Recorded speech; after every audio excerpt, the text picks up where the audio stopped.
올해가 저희 교회의 교회 창립 42주년이 되는 해입니다. 올해는 저희가 다음 주일에 창립 감사 예배를 드리게 되어 있습니다.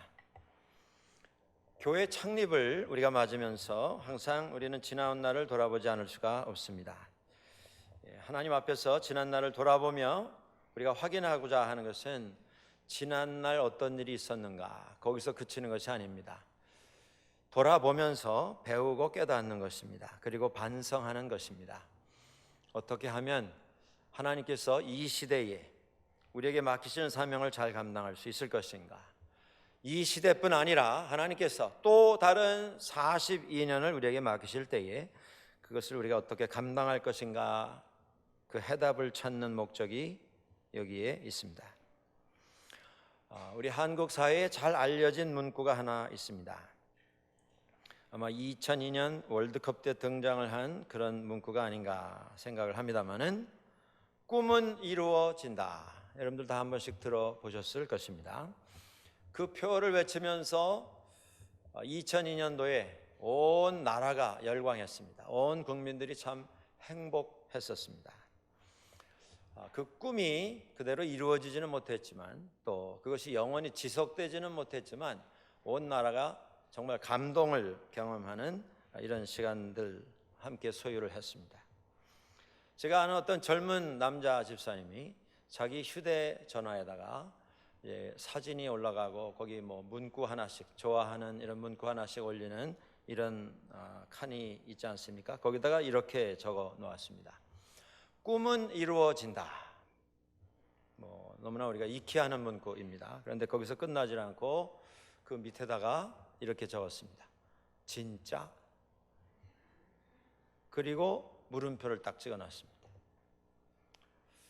여러분들, 사람은 누구에게나 꿈이 있습니다. 여러분들은 어떤 꿈을 가지고 오늘까지 살아오셨습니까? 또 그 꿈을 진행하시면서 얼마나 많은 꿈을 이루셨습니까? 여러분이 평생 추구했던 꿈에 어느 정도가 지금 현실이 되어 있습니까? 한국의 시인 가운데 조병화 시인이라고 하는 분이 있습니다. 이분은 한국에 있는 유수한 대학의 총장 지내신 시인입니다. 그분이 80 훨씬 넘어서 인터뷰를 하면서 이런 말을 했습니다. 그분이 지은 시집 이름이 인생은 꿈이 올시다 라고 하는 시집이 있습니다. 그 인터뷰에서 80이 넘은 노인 학자가 이런 말씀을 합니다. 인생은 꿈이 올시다. 꿈이 올시다. 항상 꿈을 쫓으며 살아왔습니다. 꿈은 우리가 살아가는 집이요, 사랑은 그 집의 양식입니다. 일생 동안 그리움, 꿈, 사랑에 대한 갈망을 잊지 않고 오늘까지 살아오고 있습니다. 여러분들이 오늘 가지고 계신 꿈은 어떤 형태의 꿈입니까? 어떤 모습의 꿈을 지니고 계십니까? 개인뿐 아니라 나라에도 꿈이 필요합니다. 민족에게도 꿈이 있어야 합니다. 교회도 마찬가지입니다. 교회도 꿈이 있어야 합니다. 지나간 시간만 바라보면서 그 시간 그리워하고 그 시간 행복했던 기억을 떠올리면서 그곳에서 벗어나지 못하는 이런 모습이 아니라, 과거를 보면서 교훈을 받고 그 교훈을 가지고 미래를 꿈꾸는 꿈이 있는 교회가 행복한 교회입니다. 지난달에 제가 한국에 있는 대한예수교 장로회 통합 측 총회에 초청을 받고 우리 캐나다 장로교회 총회장님 동반하여서 한국을 한 2주 방문을 했습니다. 단순히 총회만 방문한 것이 아니고 총회 직원들을 만나고 총회 석상에 또 참석을 하고, 또 그곳에 있는 지역교회, 지방교회도 돌아보는 기회가 있었습니다. 선교 기관도 찾아봤습니다. 한국 사회의 큰 상처로 아직도 남아있는 세월호 사건의 부모들을 만나서, 부모님들을 만나서 같이 말씀을 나누고 위로하고 기도하는 시간이 또 우리들에게 있었습니다. 그 사회 속에서 복음을 들고 사회 속에 어떻게 들어가서 그 복음을 사회 속에 전달할 것인가를 고민하는 선교기관도 방문을 할 기회가 있었고, 신학대학원에 가서 또 예배를 인도하는 이런 기회도 가질 수 있었습니다. 한국을 한두 차례 방문한 것이 아닙니다만은 여느 때와 다르게 한국 방문을 통해서 좀 강하게 느낀 몇 가지가 있습니다. 가장 강하게 느낀 것은 한국 사회가 전반적으로 총체적으로 대단히 침체되어 있다라고 하는 이런 느낌을 지울 수가 없었습니다. 여러분들 요새 자주 들으실 것입니다. 한국에서 지금 정치는 큰 혼란에 빠져 있습니다.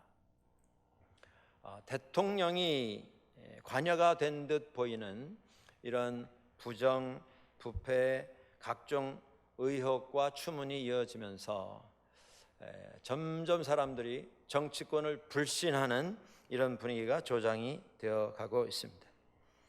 정치적인 문제뿐이 아니고 사회 전반에 좀 희망적이고 신이 나고 뭔가 소망적인, 정말 살만한 세상이다라고 느낄 수 있는 이런 조건들이 잘 눈에 띄지를 않습니다.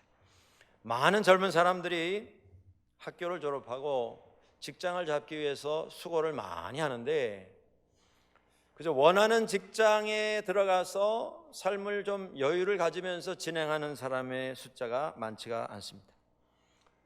그런 몇 사람 외에 땀을 흘리면서 혼신을 다해서 열심히 일을 하는데, 일을 하는 횟수가 늘어나고 가정을 꾸린 횟수가 점점 많아지면 많아질수록 경제적으로 부담이 많아지고 빚이 늘어나는 이런 환경 속에서 신음하는 소리들을 많이 듣게 됩니다.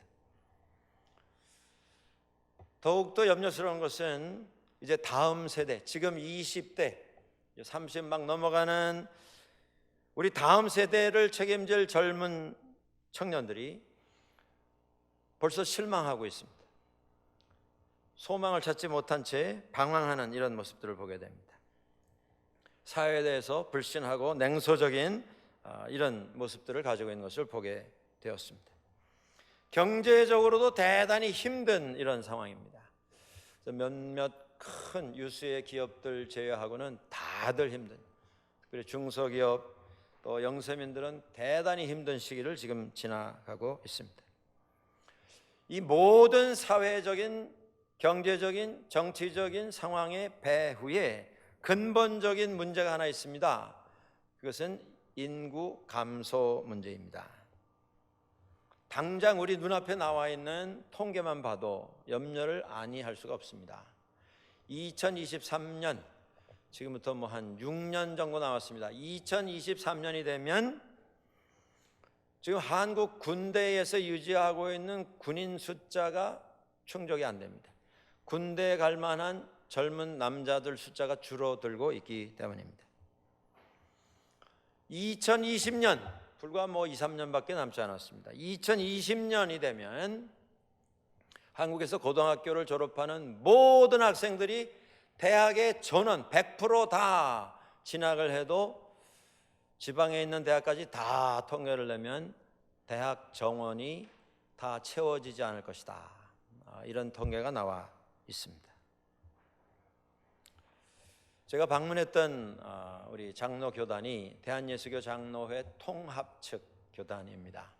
저는 그 교단에서 목회하시던 부모님으로부터 출생한 사람이고 그 교회 뜰에서 태어났습니다. 사택이 뜰 안에 있었기 때문에 어릴 적부터 그 교단에서 자라났고 거기에서 신학 공부를 했습니다.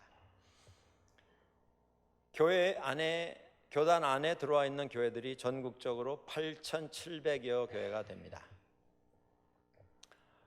그 교단 하나만 해도 그렇습니다. 그 정도 규모의 교단이 한 두세 교단이 더 있습니다. 엄청난, 세계적으로도 유수의 교단 가운데 하나입니다. 그런데 그 8,700여 교회의 절반, 50%의 교회에 지금 무슨 군소교단 이야기하고 있는 것이 아닙니다. 한국의 가장 대표적인 장로교단 절반에 해당되는 교회에 주일학교가 없습니다.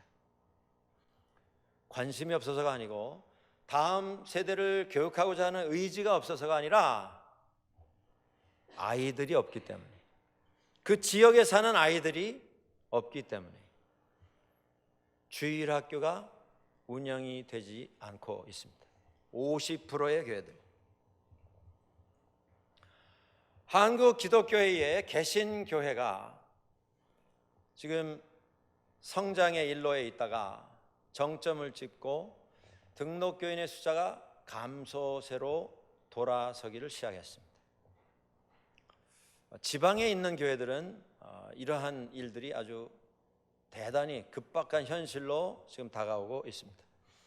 수도권, 서울을 중심한 수도권 교회들은 아직도 증가 추세가 있습니다만은 그것은 지방을 떠난 이주자들이 수도권에 들어오면서 채워지는 것입니다. 지방 교회들은 지금 대단히 빠른 속도로 감소 추세가 진행이 되고 있는 중에 있습니다. 경제적으로, 정치적으로, 사회적으로, 정서적으로, 그리고 교회에도 좀 암울한 소식들이 많이 자리 잡고 있는 것을 이번에 보게 되었습니다. 더욱더 염려스러운 것은 이것이 1, 2년 안에 혹은 정권이 바뀌고 정치가 바뀌어서 대통령이 바뀌어서 이것이 해결될 문제가 아니고 이제부터 새로운 현상의 시작일 뿐이라고 하는 점이 대단히 염려스러운 이런 사실인 것입니다. 이러한 부분이 한국 사회 전반에 아마 영향을 끼치게 될 것입니다. 머지않아서 이민사회에도 그 영향이 어느 순간 다가오게 될 것입니다. 현실을 직시하는 것은 그렇게 쉬운 일이 아닙니다. 더더구나 그 현실이 그렇게 소망적이고 희망적이고 대단히 역동적이고 재미가 있고 흥이 나는 이런 소식으로 가득 채워져 있지 아니한 현실일 때에 그 현실을 바라보는 것은 괴로운 경험일 수도 있습니다. 그런데 그것을 바라보는 것이 신앙인이 해야 할 책임 중에 하나입니다. 오순절 성령 강림 사건 속에서 우리는 초대교회의 모습을 엿볼 수가 있습니다. 베드로를 중심한 사도들과 성도들이 한자리에 모여 있었습니다. 그들은 두려움 속에서 떨었습니다. 예수 그리스도께서 붙잡히시고 고난당하시고 죽임을 당하신 사건을 똑똑히 목격했던 제자들, 예수님께서 부활하셨고 예수님께서 그들과 함께 여러 날 지내셨음에도 불구하고 주님께서 승천하시고 그들만 따로 남아 있다라고 하는 의식을 가지게 되었을 때에 그들은 두려움에 떨었습니다. 모였을 때에도 문을 걸고 밖에 나가지 않고 그 안에만 있었습니다. 그도 그럴 것이 그들은 숫자적으로 너무 미약했습니다. 주님을 따랐던 몇 사람만 거기 모였습니다. 주님을 따랐던 사람들 가운데서도 주님에 대한 은혜를 잊고 특별한 경험을 했던 신앙이 확실한 몇 사람만 거기 모였습니다. 오늘 본문에서도 우리가 확인할 수 있는 것처럼 그들이 성령 강림을 통해서 은혜를 받고 능력을 소유하고 밖에 나가서 예수 그리스도를 통한 하나님의 위대한 구원의 사업에 대해서 외치기 시작했을 때에 사람들이 다 놀랬던 것이 무엇이었습니까? 이 사람들이 갈릴리에서 물고기 잡던 어부들이 아니더냐. 그들 가운데 글을 배운 사람이 많지 않고 그들 가운데 학적으로 뛰어난 사람이 많지 않고 유식한 사람 많지 않고 세상적으로 인정을 받을 만한 무슨 자격, 공로, 배경을 가진 사람이 많지 않은데 이 사람이 어떻게 그들이 들은 적도 없는 외국말로 지금 방언을 통해서 우리가 아는 우리의 언어로 하나님의 일을 선포하는가? 그렇습니다. 그게 초대교회에 모였던 성도들의 모습이었습니다. 가진 것이 없었습니다. 그들은 숫자도 적었습니다. 그들은 재정적으로도 미약했습니다. 무슨 교회라고 하는 조직, 교회라고 하는 어떤 제도를 아직 가지지 못한 채 다 떠돌던 그저 몇 사람이 모였던 그런 상태였습니다. 그런 모습으로 과연 앞으로 우리가 어떻게 세상을 살아나갈 것이며 어떻게 사람들에게 예수 그리스도를 전할 것인가, 암담하기 짝이 없는 이런 상황에 처해 있었습니다. 인간적으로는 아무리 애를 쓰고 수고를 해도 감당할 수 없는 현실이 그들 앞에 자리를 차지하고 있었습니다. 그런데 그때 하나님께서 역사를 시작하셨습니다. 하나님의 역사는 항상 세상이 보고 판단하고 결론 내리는 상황을 뒤집어버리는 역전의 역사인 것을 우리가 알아야 합니다. 세상적으로는 이것은 불가능합니다. 도저히 할 수 없는, 도저히 감당할 수 없는 이런 상황입니다. 그런데 그것을 뒤집는 것이 하나님의 역사입니다. 하나님께서 약속하신 성령을 쏟아부어 주셨습니다. 약속하신 그 성령의 강림은 오늘 본문에도 인용이 됐습니다만은 구약 성경에 나오는 약속의 말씀이었습니다. 요엘 선지자를 통해서 오늘 17절 본문의 말씀입니다. 하나님이 가라사대 말세에 내가 내 영으로 모든 육체에게 부어 주리니 너희의 자녀들은 예언할 것이요 너희의 젊은이들은 환상을 보고 너희의 늙은 이들은 꿈을 꾸리라.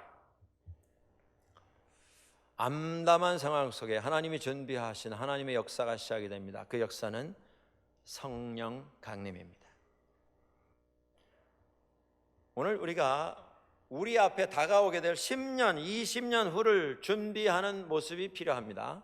교회 창립을 맞으면서 앞으로의 42년을 계획하는 노력들이 필요합니다. 어디서부터 어떻게 시작할 것인가? 오늘 기도 중에도 장로님 하나님 앞에 구했습니다마는 성령님의 인도하심을 우리가 구하는 그것이 시작입니다. 성령님의 앞서 행하는 것이 아니라 성령님의 부르심에 순종하여 성령님과 동행하여 하나님께서 주시는 꿈을 현실로 바꾸어가는 이것이 선행되어야 할 부분입니다. 하나님께서 선포하셨습니다. 내가 말세에 내 영으로 모든 육체에게 부어주리라. 이 말씀은 하나님의 약속입니다. 하나님의 약속은 신실된 약속입니다. 변함이 없습니다. 진실된 약속입니다. 하나님의 약속은 믿을 수 있는 확실한 약속입니다. 하나님의 약속은 반드시 하나님께서 이루시는 약속인 것입니다. 불안해할 필요가 없습니다. 두려워해야 할 필요가 없습니다. 우리 앞에 어떤 상황, 어떤 현상이 우리를 기다리고 있든지 담대함으로 하나님의 부르심 속에 앞을 향해서 나갈 수 있어야 합니다. 하나님께서 이 성령을 선물로 주시겠다 선포하셨습니다. 하나님 앞에서 부름받은 사람들에게 선물로 주시는 성령을 체험하게 될 때에 성령의 임재함을 경험한 사람들은 꿈을 꾸기 시작합니다. 환상을 보기를 시작합니다. 하나님께서 주시는 통찰력과 비전을 가지고 미래를 보고 미래를 준비하는 작업을 시작합니다. 하나님께서 주시는 영성을 가지고 꿈을 꾸기를 시작하는 것입니다. 그 꿈을 현실로 바꿀 수 있는 지혜도 용기도 능력도 하나님께서 함께 허락해 주십니다. 초대교회가 그랬습니다. 가지고 있었던 건 아무것도 없습니다. 요엘 선지자도 그랬습니다. 여러분들, 그가 활동했던 시기는 이스라엘이 멸망하던 시기입니다. 바벨론 포로 잡혀 나가던 전후 나라가 망했습니다. 보이는 게 없습니다. 남은 게 없습니다.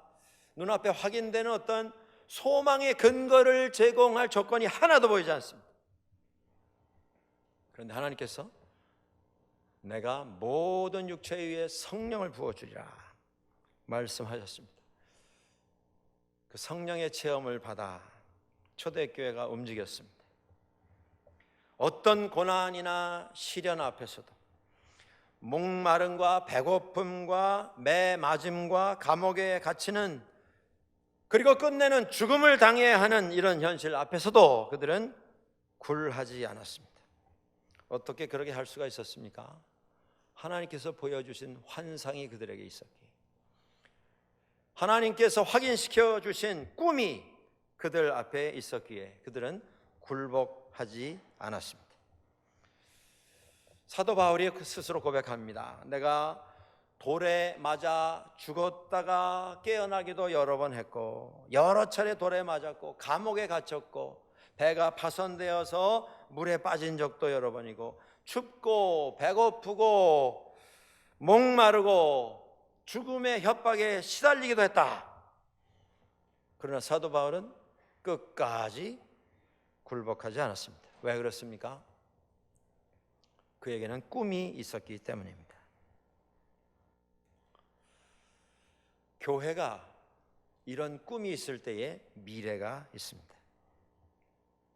어려움 속에서도 마게도냐 사람의 환상을 통해서 하나님께서 그에게 주시는 꿈을 확인했던 사도 바울, 어떤 삶의 현장에서도 그는 담대히 복음을 전하고 미래를 향해서 옮겨나갔던 것을 봅니다. 그와 함께했던 초대교회는 보잘것없는 암울한 현상 속에서, 현실 속에서 신음해야 했으나 주 예수 그리스도의 성령과 함께 일어났을 때에 그 몇 사람, 보잘것없는 그 몇 사람을 통해서 지구 역사가 다 뒤집어지는 결과를 가져오게 되었습니다. 성령의 임재하심 속에서 하나님 허락해 주시는 꿈을 품는 사람, 그 사람들은 다시는 사망이 없고 애통하는 것이나 곡하는 것이나 아픈 것이나 저주가 없고 죽음이 없는, 헤어짐이 없는 영원한 삶을 꿈으로 가질 수 있기에 세상을 이기며 세상을 인도하는 삶을 살아나갈 수가 있습니다. 교회가 그런 꿈을 꾸는 곳이어야 합니다. 교회는 지나가 버린 날들을 돌아보면서 과거를 그리워하고 사모하고 그곳으로 돌아가고 싶은 이런 생각에 사로잡히는 공동체가 아니라 미래를 바라보면서 꿈을 꾸고 그 꿈을 현실로 바꿔가는 노력을 기울여야 합니다. 그 꿈은 어떤 꿈이어야 합니까? 그 꿈은 내가 만드는 내 계획으로서의 꿈이 아니라 하나님께서 우리에게 주시는 꿈이어야 합니다. 꿈이 여러 가지가 있을 수가 있습니다. 내가 꾸는 꿈도 여러 가지가 있을 수가 있겠습니다. 내가 가지고 있는 품어놓은 꿈이 여러 가지가 있을 수가 있겠습니다.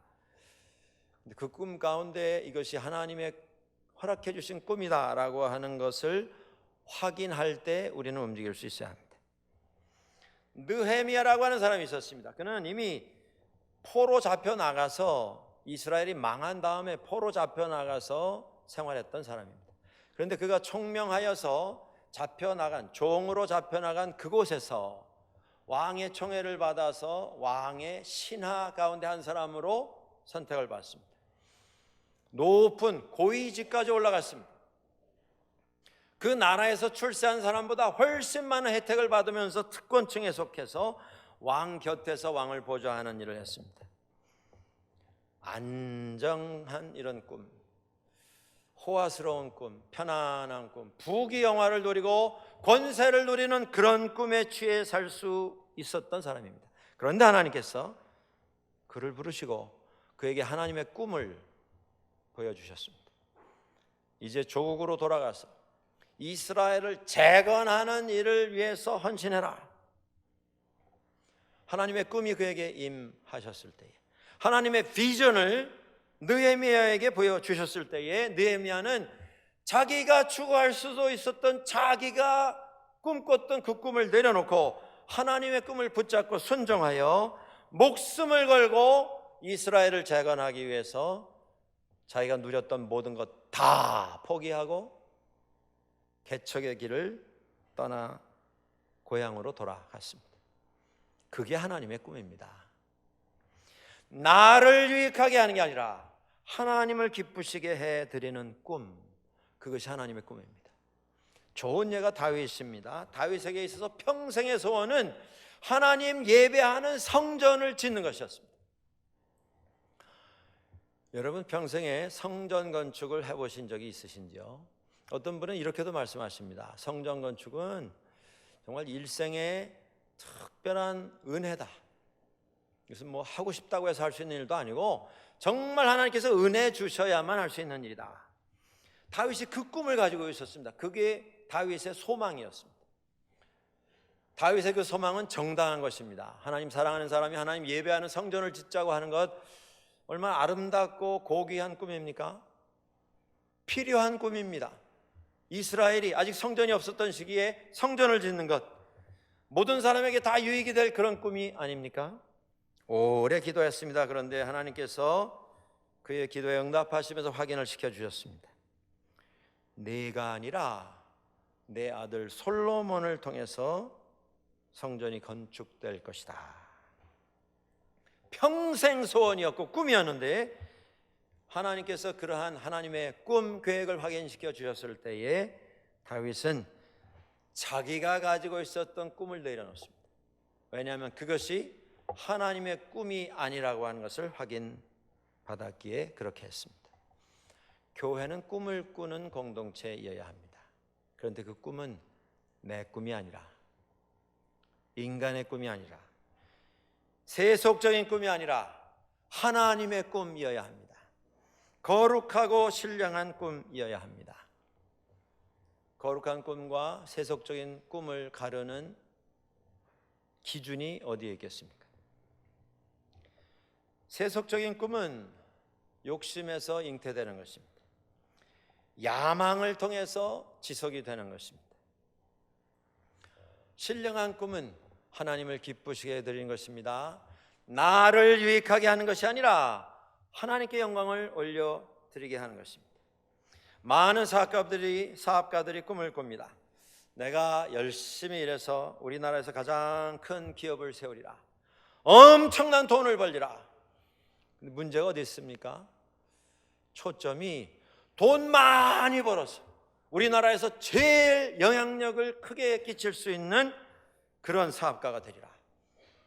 정치에 대해서도 국민 전체에게도 영향을 끼칠 수 있는 이런 인물이 되리라. 그리고 많이 벌어서 내가 한번 세상에서 제일 멋있게 살아버리라. 나뿐만 아니라 내 자식, 아니 그들의 자식 때까지 이 모든 걸 다 물려받으면서 세상에서 출세하는 그런 생활을 하게 하리라. 자신만을 위한 것, 이게 세속적인 꿈의 공통점입니다. 나를 유익하게 하는 것, 이것이 세상의 꿈의 공통점인 것입니다. 사랑하는 여러분들, 교회가 꾸는 꿈은 그렇게 위대하고 어마어마하게 하고 세상에서 1등이 되고 꼭 그런 조건을 구비해야 하는 것은 아닙니다. 다만 하나님이 기뻐하시고 하나님께서 확인시켜 주셨고 내가 아니라 다른 사람들의 유익을 위해서 하나님의 이름으로 우리가 진행할 수 있는 것이 있다면 그것이 곧 신령한 하나님의 꿈입니다. 교회는 그것을 꿈꾸는 곳이 되어야 합니다. 내 시대에, 내 평생에 우리 교회에서 이걸 해서 내가 좀 유익을 누리고 내가 좀 편안함을 누리고 혜택을 입고 사람들에게도 인정을 받고 칭찬을 받고 사람들의 부러움의 대상이 되는 이런 자리에 나아가 보겠다. 이건 하나님 이름으로 진행하는 세상의 꿈입니다. 하나님 이름 핑계 삼아서 내 꿈을 진행하는 것이 될 수가 있습니다. 내가 아니라 다른 사람들의 유익을 위해서 내 것을 내려놓으며 진행할 수 있는 꿈, 그 꿈이 하나님 원하시는 꿈입니다. 많은 사람들이 꿈을 추구합니다만은 많은 사람들이 다 자기의 유익을 위해서 이것을 추구한다는 데 문제가 있습니다. 초대교회는 보잘것이 없었습니다. 형편없이 가난하고 빈곤한 이런 공동체였습니다. 그러나 그들이 성령의 역사하심 속에서 순종하게 되었을 때에 온 유대와 사마리아 땅 끝까지 이르러 복음을 전하는 세상을 다 뒤엎어 놓는 위대한 역사의 주인공들이 되었습니다. 영국의 한 젊은이의 기도에 이런 기도가 있습니다. 하나님, 오늘은 이 영국 땅을, 내일은 이 세계를 저에게 허락해 주시옵소서. 그래서 세상에서 내가 제일 유명한 사람 되겠습니다, 그런 기도가 아니었습니다. 이 기도는 19세기 영국의 영적 대부흥을 일으켰던 요한 웨슬레가 청년 시기에 하나님 앞에 올려드렸던 기도입니다. 교회가 이런 꿈이 있어야 합니다. 하나님, 이 교회가 우리 시대에 나를 위해서가 아니라 이 세상에 있는 많은 다른 영혼들을 위해서 하나님의 은혜를 공급할 수 있는 그런 교회가 되게 해주십시오. 하나님, 내 일생에 내가 인정받고 내 이름이 다른 사람들에게 알려지는 그것이 목적이 아니라 나의 편함이 아니라 그 다음 세대, 우리의 자손들, 자손의 자손대를 준비하는 그런 교회가 되게 해주십시오. 그게 교회가 품어야 할 꿈입니다. 꿈에 대해서 우리에게 도전을 주는 한 이야기가 있습니다. 미국의 헨리 포드 뮤지엄이라고 하는 곳이 있습니다. 포드 자동차를 시작한 포드의 이름이 붙어있는 그런 박물관입니다. 그 박물관 입구에 이런 문구가 있습니다. 헨리 포드는 꿈을 꾸는 사람이었고 그와 함께 했던 사람들은 믿음의 사람들이었다. 헨리 포드는 교육의 혜택을 별로 받지 못한 사람이었습니다. 그런데 그에게 꿈이 있었습니다. 그 꿈이 뭐냐 하면 말이 끄는 마차가 아니라 자동으로 움직이는 자동차를 내가 발명을 해보겠다. 무진애를 써서 시행착오를 거쳐서 1호차가 생겼습니다. 차를 만들어 놨을 때 그는 그런 꿈을 꾸었습니다. 언젠가 미국 안에 모든 가정들이 다 자기 소유 자동차를 소유할 수 있는 그런 시대가 도래하도록 내가 해보겠다. 그의 꿈이 우리에게 도전이 되는 것은 그런 꿈을 꾸면서 다른 사람들보다 내가 자동차를 제일 먼저 발명한 1호 발명가가 되겠다. 그래서 다른 회사에서 이것을 만들기 전에 더 좋은 차를 많이 만들어 가지고 모든 사람들에게 팔아서 미국에서 가장 부유한 사업가가 되겠다. 그게 꿈이 아니었습니다. 세상을 좀 변화시킬 수 있는 획기적인 일을 미래를 위해서 내가 내 것을 내려놓고 희생함으로 이루어 보겠다. 내가 아니라 다른 사람들에게 유익이 갈 수 있도록 하는 꿈을 진행했다고 하는 것, 이것이 교훈입니다. 교회가 그런 곳이어야 합니다. 내 시대에 내가 혜택받을 수 있는 그 일에 열심을 내는 게 아니라 다른 분들을 위해서, 다음 세대를 위해서 초석을 놓는 그런 교회가 되어야 합니다. 우리가 잘 아는 마틴 루터 킹 목사님 있습니다. 그는 흑인들 인권이 완전히 무시가 되고 폭력에 시달려야 했던 50년, 60년대에 흑인 인권 운동에 앞장을 섰던 가장 잘 알려진 인물입니다. 50년대, 60년대에 밤중에 하얀 복면을 쓴 흑인들이 살고 있는 집을 문을 부시고 들어와서 거기에 있는 그 가정의 남편을 끌고 나갔습니다. 다음 날 아침 끌려나간 그 흑인은 목이 메어서 나무에 걸려있는 시체로 발견이 됩니다. 이런 일이 한두 건이 아닙니다. 미국 안에서 불과 50년 전 얘기입니다, 여러분들. 어떤 사람은 멀쩡한 사람을 끌고 나가가지고 줄에다 매서 자동차 뒤에다가 매가지고 끌고 다니면서 생사람을 살해를 했습니다. 때로는 불로 태워서 살해를 했습니다. 수많은 사람들이 폭력에 시달리고 공포에 떨어야 했습니다. 아무리 하소연을 하고 아무리 시위를 해도 변하는 게 없었습니다.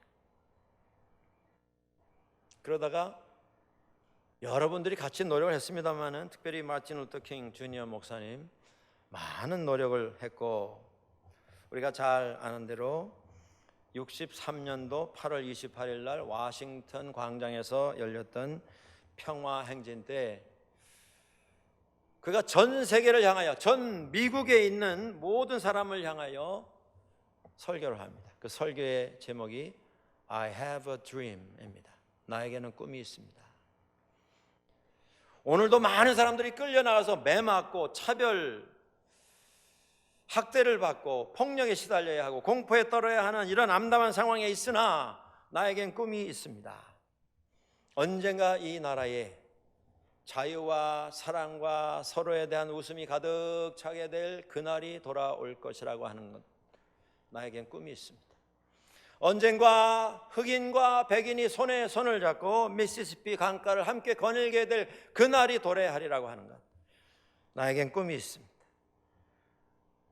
나의 아이들이 피부색이 아니라 인간이라고 하는 것 때문에 평가를 받고 대우를 받을 그러한 나라에서 내 자녀들이 성장하게 될 것이라고 하는 꿈이 있습니다. 나에게는 꿈이 있습니다. 언젠가는 이 나라에 자유와 공의가 하수처럼 흘러내려가는 날이 도래하리라고 하는 꿈이 있습니다. 그런 68년도에 흑인 인권 운동을 계속하다가 결국 암살을 당했습니다. 그가 죽었을 때에 미국의 흑인 인권 문제는 해결되지 않았습니다. 별로 달라진 게 없었습니다. 그러나 그는 포기하지 않았습니다. 왜냐하면 이 꿈이 하나님께서 그에게 주셨던 하나님의 말씀에 근거한 꿈이었기 때문입니다. 교회가 이런 꿈을 가지고 그 다음 세대를 준비하는 그런 공동체가 되어야 한다, 그 말씀입니다. 이번에 한국을 방문하면서 양화진 외국인 선교사 묘지를 방문할 기회가 있었습니다. 여러분들 한국에 방문할 기회가 있으시면 한번 꼭 시간을 내셔서 찾아가 보시면 좋겠습니다. 마포 한강가에 있습니다. 양화진 외국인 선교사 묘지. 뭐 그 큰 서울에 그저 손바닥만한 자그마한 동산입니다. 근데 거기 초기에 한국 땅에 와서 선교사로서 일하셨던 많은 분들이 묻혀 있습니다. 하디 선교사님이라고 있습니다. 그분은 평양대 부흥의 회개의 역사에 촛불을 지폈던 분입니다. 그분이 선교사의 모습으로 모든 거기 모여왔던 한국분들 앞에서 먼저 회개를 시작했습니다. 제가 선교사로서 한국민들에 대해서 우월감을 가지고 그들을 대했습니다. 그들을 무시했고 그들에 대해서 나는 특별한 사람이라고 하는 착각에 빠져 있었습니다. 눈물을 흘리며 그가 회개했습니다. 그것이 도화선이 되어서 모여왔던 수천 명의 사람들이 함께 통곡하며 회개하기 시작했고, 그 회개 끝에 여기저기서 성도들이 일어나서 자기 죄를 사람들 앞에서 소리 높여 외치며 회개하기 시작했습니다. 그것이 평양 성령대 폭발의 시작이었습니다. 하디 목사님은 미국 땅에 묻혀 있습니다. 그런데 거기 평양 대부흥 기념비라고 하는 조그만 비가 있었습니다. 그 밑에 보니까 어린아이들의 이름이 있었습니다. 하디 선교사님의 딸, 아주 어린아이입니다. 거기서 세상 떠났습니다. 그 동생이 또 세상 떠났습니다. 어떤 선교사님 묘를 봤더니 선교사님의 아내가 세상 떠나셔서 거기 묻혔습니다. 그런데 그 밑에 이름이 또 있습니다. 첫째 아이가 죽었습니다. 둘째 아이가 죽었습니다. 셋째 아이도 죽었습니다. 넷째 아이도 죽어서 거기 묻혔습니다. 가족이 다 떠났습니다. 선교하러 왔어요.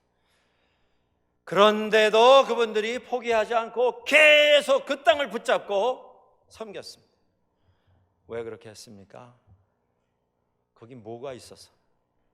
하나님 주신 꿈을 가지고 그 꿈을 현실로 바꿔가는 부르심에 순종했던 모습입니다.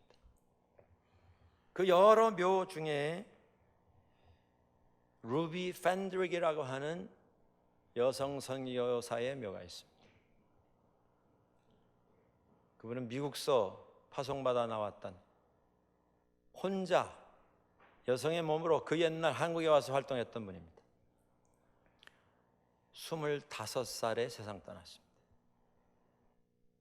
그 묘비에 이렇게 적혀 있었습니다. If I have 1,000 lives to give, 내게 나누어 줄 수 있는 1,000개의 목숨이 있다면 Korea should have them all. 한국을 위하여 그것을 다 드리리라. 그것이 그 여자분의 꿈이었습니다. 그런 꿈이 있어서 오늘 한국 교회가 있습니다. 우리가 있습니다. 우리 밴쿠버 한인 장로교회가 꿈꾸는 공동체가 되어야 하겠습니다. 우리에게 내가 아니라 다른 분들을 위해서, 내 시대가 아니라 그 다음 세대를 위해서 준비할 수 있는 이런 꿈이 우리 가운데 있습니까?